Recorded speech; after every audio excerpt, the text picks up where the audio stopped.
thank you for agreeing to the question and answer session today, Bridget. Ahead of Friday's talk at the Festival of Ideas, we just want to have a quick chat to you about the sorts of things you'll be talking about language as a tool, as a foreign correspondent, and whether you think that language learning is still relevant in today's society, especially with language acquisition tools and technology as a whole.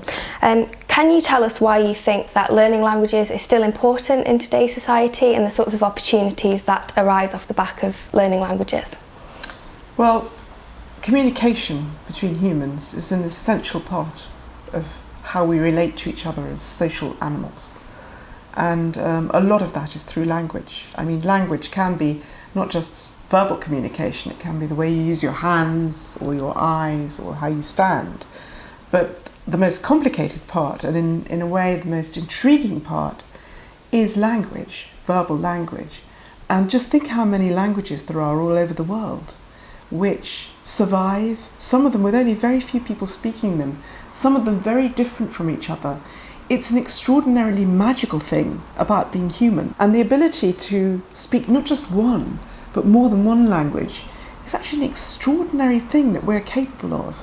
And I think anybody who doesn't take the opportunity to try and have the adventure of learning more than one language is missing out on something very exciting that's going on in their head. So what sort of role do you think that translation tools play in language learning? Well, I think they can be very useful.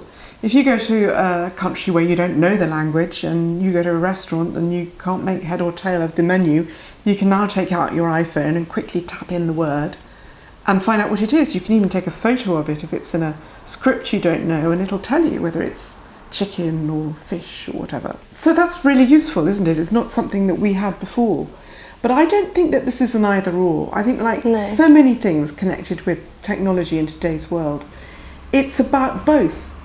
It's about the opportunity to use these machine tools, but not think that they will displace what humans do. So we all know that this can be useful and incredibly convenient when you're trying to make your way around a street, when you need a doctor quickly, when you want a menu. But if you want to have a deeper communication with someone in that country, interfacing through a machine isn't going to give you as much as you would get from learning the language and communicating as two humans. And you won't get as much out of that relationship, but you'll also miss out on something in yourself, because every other language that you learn, however imperfectly, will change you a bit and broaden your world. So there are lots of reasons not to think, okay, now we've got machines, we don't need to bother about other languages. For many years, you have obviously travelled the world as a foreign correspondent, reporting on news. Considering the current situation between the USA and Russia regarding Syria, what role do you think that language would play in achieving some sort of diplomacy in the region? Well, diplomatic language is a subject on its own. Yes. And that's not just about the difference between two languages, it's the way that diplomats and politicians use language, sometimes to deliberately fudge over a disagreement, which can lead to problems if later on two different countries say we meant this by it in the UN resolution and we meant this. But it can also allow you to move forward when there's an argument, finding a kind of way to use language in a loose way, which allows you not to stumble at every hurdle. So that's about diplomatic language. When it comes to different languages, I mean, my understanding of relations between, for example, the US Secretary of State John Kerry and Sergei Lavrov, who's the Russian foreign minister, is that privately they talk in English. Lavrov speaks very good English. He's totally fluent. He doesn't do it for the cameras usually, very rarely. He wants to be seen speaking Russian. So there is an ability, because he has acquired English, for them to talk with each other without translators. And if you need to have either technical aids or another person to translate for you, of course it is always it makes things slower. It means that you can't quite find the same personal connection as you can when you can do it yourself. So I've noticed at international gatherings, when the Russian president used to go to G8, for example, yes, most industrialized countries, sometimes President Putin looked just a little bit isolated, because for a long time he was the only one there who wasn't fluent in English. people were from all different countries, from Japan and from Germany and France. But actually, if they wanted to, these leaders, they could all chat away in English. Hard for him to do that. In fact, he began taking English lessons. Oh, okay. He doesn't go anymore now because relations are not good. Perhaps he has less occasion to interface in an informal way with other leaders. And actually, when you come down to it, even though Sergei Lavrov's English skills meant that he could cross the language barrier to talk to the US Secretary of State, they now disagree so profoundly over what is happening with the bombing of Aleppo that they are still talking, but the diplomacy isn't going that well. So language acquisition, agility can be helpful, can help break down barriers, but if the barriers are deep enough underneath, it won't be enough. So if you're talking about that particular relationship, that's one occasion where the policies in the end have been what's made the relationship difficult. So obviously you've travelled to many places in your time, you've spoken many languages. What would you say is the most enlightening experience that you've had? I'm sure there's many, but what would you pick as your number one? It's quite hard to choose. I always remember I like to travel in the hinterland of Russia, away from the big towns, to small villages, to see what life is like there, because if you want to assess where Russia's going, you need to think it's a huge country, the biggest in the world. What's going on not just in the capital city, but in the outer reaches. And I remember going to a small village in the north of Russia, incredibly cut off because there wasn't enough government money to maintain the roads. So you couldn't even drive there anymore. We had a taxi that after a bit stopped and said there are too many ruts and too much mud, and we just had to tramp through the forest to get to the village. And people were living there in a very isolated, poor way. They had no electricity, they got water from a well. There was an old Communist Party headquarters which had fallen into disrepair with a rusty sign and grass all around it, and an old man was living there with his goats. So he would milk the goats for milk and cheese, and he grew his own vegetables. He had candlelight at night. He looked like a tramp. Okay. But when I got talking to him, because he didn't speak any English, we had a very interesting, thoughtful and well-informed philosophical conversation.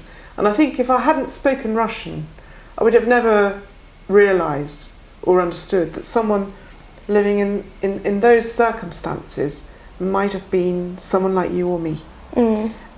I found that a lot in a country like Russia, and I think you find people who speak local languages will tell you this everywhere they go, that if you just go through a country without being able to speak the language and look at the people, you might draw completely the wrong conclusions about them. But if you can speak to them in their own language, you go deeper, and you find out quite often that your assumptions were wrong.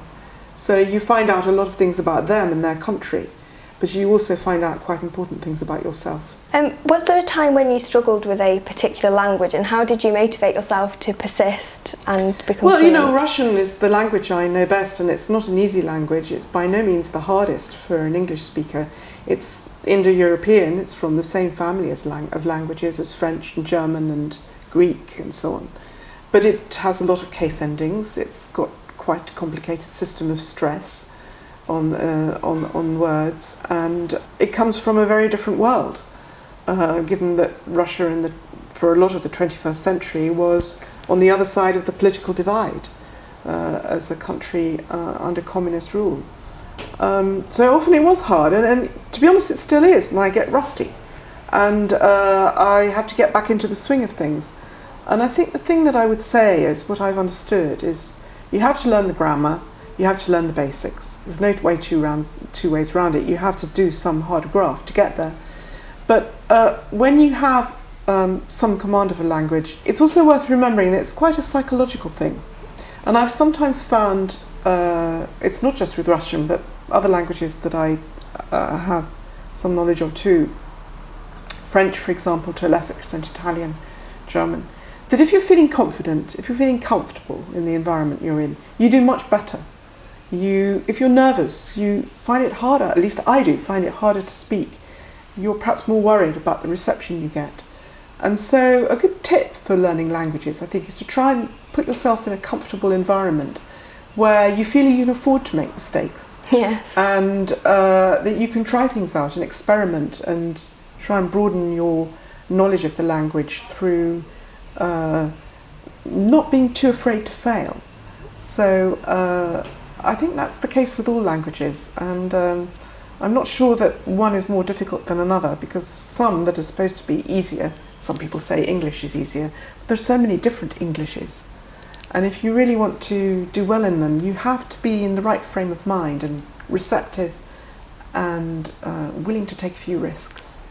Are there any languages that you wish you could speak that you can't speak currently? Oh, lots of languages. The I'd list love is endless. to speak languages which aren't just from the same family tree as English, as Russian is. Yes. So I'd love to be able to speak a language like Chinese, to see how it works and how different your choices might be in conveying meaning. I'd love to be able to speak Abkhazian, which is a tiny little language in the Caucasus, which is famous for having what's supposed to be the fastest, the shortest sound, which conveys meaning of any known language. If you could give a piece of advice to yourself before you embarked on your language learning journey, what would it be? I think whatever new language you decide to learn, try and get the basics.